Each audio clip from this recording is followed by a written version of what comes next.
অংশীদার, আমরা মানি এবং আমরা বিশ্বাস করি রবীন্দ্রনাথ ঠাকুরকে। আমাদের মহাপুরুষই বারবার করে আমরা পুলিশ বন্ধুদের বলছি যে ইনি শুধু আমাদের না, ইনি আপনাদেরও। আপনারা আসুন, ওনাদের সম্মান জানান, আসেননি। হয়তো উপর থেকে হুকুম আসে যাবে না, কিন্তু আমার মনে হচ্ছে অন্য কথা। এটা যদি কবিগুরু রবীন্দ্রনাথ ঠাকুর না হয়ে এটা যদি মহাত্মা গান্ধী হতো এবং এই ছবিটা যদি এখানে না থেকে অন্য কোথাও থাকতো, তাহলে হয়তো গ্রহণ হয়ে যেত আমাদের প্রস্তাব। কিছু বলবো না, আপনারা সবাই শিক্ষক। 7 তারিখে নেতাজি ইন্ডোর স্টেডিয়ামে মুখ্যমন্ত্রী বলেছেন বুদ্ধি খাটান, তো বুদ্ধি খাটান। আরেকটা বিষয়, আমরা মহাপুরুষকে যে উচ্চতায় রেখেছি সেই উচ্চতায় আমরা থাকতে পারি না। এটা শিক্ষা, এই শিক্ষা আমরা পেয়েছি, আমি এজন্য নিচে বসেছি। আপনারা আজকে কবিগুরু রবীন্দ্রনাথ ঠাকুর যে উচ্চতায় গেছেন ওই উচ্চতায় কেউ বসে থাকবেন না, দাঁড়িয়ে থাকবেন অথবা নিচে বসবেন। এটা হলো একটা শিক্ষা। শুধু শিক্ষাটা ইম্পর্টেন্ট নয়, ইম্পর্টেন্ট হচ্ছে সুশিক্ষা। আপনি রাস্তায় যে কোনো মানুষকে ধরুন, আমার পুলিশ বন্ধুরা মনে করতে পারেন আমাকে আক্রমণ করছেন, আসলে প্রচন্ড ব্যথিত। শিক্ষক তো, আমার নিজের কিছু ছাত্র আছে পুলিশ কর্মী বিভিন্ন জায়গায় আছে, ওদের আমি শিক্ষা দিইনি। রবীন্দ্রনাথ ঠাকুর সবার, উনি আসবেন না কেন? আসতে হবে। যদি না আসে, এটা বাংলার লজ্জা, এটা বাঙালি জাতির লজ্জা। শিক্ষাকে অপমান করা হচ্ছে, তার বিরুদ্ধে আমরা বুঝে যাচ্ছি। এই বিধান ভবন কি আপনারা ইট পাথরের বিল্ডিং করছেন না, এটা বিস্তৃত প্রতিদিন বিস্তৃত আমাদের।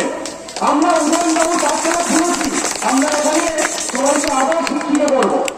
আপনি রাস্তায় যে কোনো মানুষকে ধরুন, ধরে একটা প্রশ্ন করুন যে আচ্ছা আপনার ডান দিকে একজন শিক্ষককে বসালাম আর বাম দিকে একজন পুলিশ মশাইকে বসালাম, আপনি নির্বাচন করুন আপনি কাকে বন্ধু বানাবেন।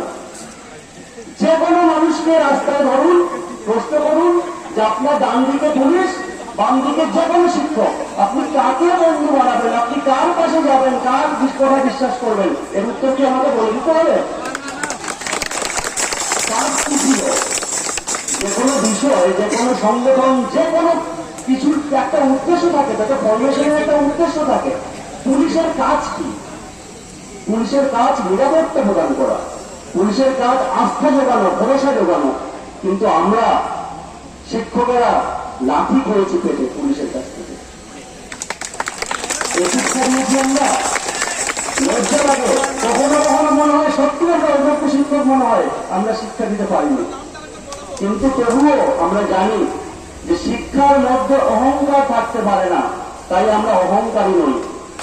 আমাদের কোনো মূর্তি নেই, সেটা আমাদের মূর্তি। আমাদের কোনো হুকুমের তোয়াক্কা নেই। শিক্ষাকে বেঁচে যায় না, শিক্ষাকে প্রদান করা যায়, এটা বুঝতে হবে। শিক্ষকতা কোনো পেশা নয়, শিক্ষকতা কোনো জীবিকা নয়, শিক্ষকতা একটা চেতনা, একটা বিপ্লব, এটা মাথায় রাখতে হবে। আমি বেশিক্ষণ বলবো না, বিষয়টা খুব সহজ। আজকে কবিগুরুর জন্মদিন, উনি কি করেছেন না করেছেন আমরা সকলেই জানি, আমি বিস্তারিত যাব না। শুধু একটু কথা বলবো যে এই যে আমাদের রাজ্যের বিভিন্ন কিছু নামকরণ হচ্ছে, সেটা কিন্তু ওই গীতাঞ্জলি থেকেই আসছে। এর বেশি কিছু বলতে হবে? বলতে হবে না। তাই অনুকরণ করা বন্ধ হোক, ভবিষ্যৎ যেন উজ্জ্বল হয়। পিছনে ডিস্ট্রিক্টের সামনে যে ডিসপ্লেটা আছে এবং যেখানে সুন্দর সুন্দর সে তথ্যচিত্রগুলো দেখাচ্ছে, বাস্তব ছবি কি স্কুলে সেটা? এটা বাস্তব চিত্র, কোন চিত্র দেখাচ্ছে? এটা মিথ্যে চিত্র। ইংরেজিতে একটা কথা আছে, আমি বলেছিলাম ইউপি আনন্দে, half truth is a whole lie. অর্ধ সত্য আসলে পুরোটাই মিথ্যা। এগুলো মিথ্যের বাজার বসিয়েছে, এখানে মিথ্যের বাজার বসিয়েছে।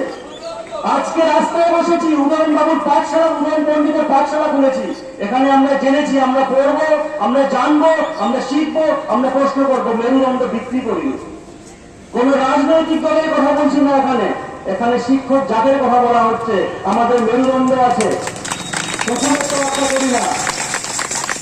পুলিশ বাবুকে বলছি আপনারা আসুন, আপনারা আমাদের বলুন, অপমান করুন, পারলে হাজতে পুড়ে দিন, কিন্তু এই মহাপুরুষকে আজকে আপনারা মাল্যদান করুন।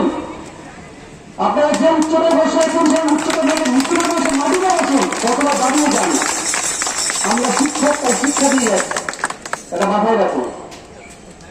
ব্যক্তিগতভাবে নেবেন না, চেতনায় আঘাত লেগেছে, তার চেতনার কথা বলছি। ভালো কথা বলে হবে কি? ভালো অবস্থায় আছি? নেই ভালো অবস্থায়। আমরা কি চাই? আমরা ন্যায় চাই, ন্যায় বিচার চাই। এই ন্যায় বিচারের মধ্যে কি কি আছে? এই পুলিশ কর্মীরাও আছে, সংবিধান আছে, আদালত আছে। আমাদের পাশে কে দাঁড়াবে? আদালত একটা বিল্ডিং, সে কথা বলতে পারে না। কিছুক্ষণ আগে এক বন্ধু বলছিল সংবিধান একটা বই, সে কথা বলতে পারে না। তাকে দিয়ে কথা বেরোনো হয়, সেটা মানুষ করে। সে মানুষ কারা? তিনজন, এক পুলিশ, এক আইনজীবী, এক বিচারক। তাদেরকে নিরপেক্ষ হতে হবে। তাই আপনারা যারা আছেন, আমি মনে করি না আপনারা আমাদের নিরাপত্তা করার জন্য আছেন, বরং আপনারা এটা দেখার জন্য আছেন আমরা কি করছি, যেন আপনারা এই প্রচার বিল্ডিংটাকে আপনারা নিরাপত্তা দিতে পারেন। ঠিক আছে, বেশি কিছু বলছি না। কবিগুরুকে আমার প্রণাম জানিয়ে এবং আমার সকল সহযোদ্ধাদের সংগ্রামী অভিনন্দন জানিয়ে এবং বাংলার যাবতীয় বুদ্ধিজীবী শিক্ষিত মহল যারা এখনো নীরব হয়ে আছেন, যারা কুশিক্ষায় শিক্ষিত, যারা বুঝতে পারছেন না যে একটা বিল্ডিং এর যদি ভিত্তা নর্মালে হয়ে যায় তো বিল্ডিংটাই করে নেবে। আজকে শিক্ষায় আঘাত আসছে, আগের দিন স্বাস্থ্যে আঘাত এসেছিল। আপনারা কেউ আসবেন না, কেউ না। তাই রুখে দাঁড়াতে হবে, দাবানোর মতো ছড়িয়ে যাবে। আজকে আমি কে আপনি কে, আমরা কোনো ব্যক্তি নই, আমাদের আইডেন্টিটি নেই কিছু। আমরা এক চেতনায় দ্বারা উদ্বুদ্ধ হয়ে এখানে এসেছি। আমরা পথে শুধু এ কারণে আসিনি। আপনারা কি মনে করেন যে সরকার আমাদের টাকা দিচ্ছে, যদিও দিয়ে ফুল টাকা পাই না, আরো অনেক স্কিম বাকি আছে, কিন্তু যে সামান্য টাকা আমরা পাই সেটা কি আমরা অন্য পন্থায় আমরা ইনকাম করতে পারবো না? আমরা পারবো। শুধুমাত্র টাকার জন্য, চাকরির জন্য বসে নেই, আমরা শিক্ষা বাঁচার লড়াইয়ে নেমেছি। আমরা আজকে বসে আছি, আপনাদের হয়তো অনেক উচ্চবিত্ত পরিবার থেকে এসেছেন, কিন্তু আরো যে ছবিগুলো দেখছেন সাজানো ছবি, সেখানে নিম্নবিত্ত বাচ্চাদের দেখা যাচ্ছে। তাদের পড়াই আমরা, তাদের আমরা মানুষ করি, তাদের জন্য এসেছি। বাড়িতে যাবেন, সকলের বাড়িতে আয়না আছে, মুখ দেখবেন। বাড়িতে বাচ্চা আছে, তার মুখের দিকে লাগাবেন, লজ্জা লাগবে, রাতে ঘুম হবে না। আর তারপরেও যদি রাতে ঘুমাতে পারেন, মনে করবেন আপনি মরে গেছেন, আপনার আত্মা মরে গেছেন, আপনি একটা কঙ্কাল শরীরকে গ্রহণ করছেন। তাতে ভয় কিসের? আর মরতে সবাইকে হবে, কোনো মানুষই অমরত্ব প্রদান করতে পারেনি, কেউ আমরা বেঁচে থাকবো না। জীবনটা অল্প হোক, জীবনটা উন্নত হোক, এটা বিশ্বাস করি আমরা। লেখা আছে